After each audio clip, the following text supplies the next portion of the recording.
Jadi kalau nak cari tayar yang lembut dan tahan.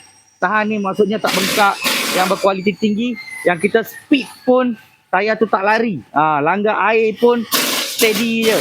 Inilah tayar dia. Tip 1 minit hari ni. Okey, hari ni kepada pengguna MPV terutamanya geng-geng Wayfire ke Alphard ke yang guna saiz 235 50 18. Hari ni saya nak kongsi satu tayar yang memang sangat selesa dan sangat lembut. Kalau anda guna tayar ni dekat kereta anda, memang feel.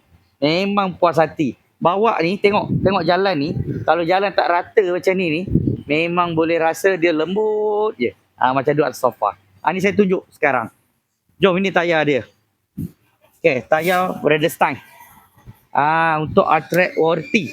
Ini tayar ni saiz dia 235 50 18. Memang tayar ni tayar standard untuk geng-geng Wayfire ataupun Alphard yang mana pakai saiz 18 tu lah. Dan tahu saya MPV yang body-body macam ni kalau pakai saiz 18 memang dia akan pakai saiz ni. Jadi kalau nak cari tayar yang lembut dan tahan. Tahan ni maksudnya tak bengkak, yang berkualiti tinggi, yang kita speed pun tayar tu tak lari. Langgar air pun steady je. Inilah tayar dia. Okey, dan tayar ni memang lembut. Jom kita tengok sikit. Okey, tengok sikit bunga tayar dia. Padu tak? Tengok longkang dia besar. Saya letak ibu jari saya besar.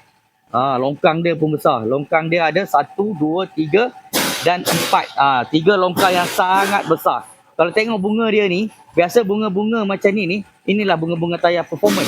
Kebanyakan tayar performance bunga dia mesti lebih kurang macam ni. Dan yang paling penting tread wear dia baru 280. Okey, paling penting tread wear dia baru 280. Sebab tu saya kata tayar ni memang selesa. Brand ni jangan silap faham. Brand ni ramai orang tak pernah dengar. Saya nak beritahu brand ni sebenarnya salah satu brand tayar yang premium. Bukannya brand tayar yang level cikai-cikai, bukan. Ini level tayar premium. Sebab tu banyak kereta-kereta mewah, kereta-kereta konti ataupun supercar yang guna brand tayar ni. Jadi kalau siapa yang nak cari tayar ni, ada berita baik untuk anda. Berita baik, kita tengah clear stock brand ni.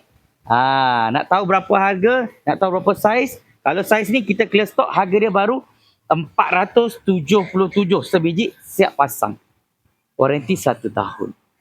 Jadi kalau siapa nak cari tayar mewah, tayar yang premium, tayar yang berkualiti macam ni dengan harga clear stock, boleh cari di kedai tayar Fizi, Sunway Ipoh. Selamat hari ini, settle.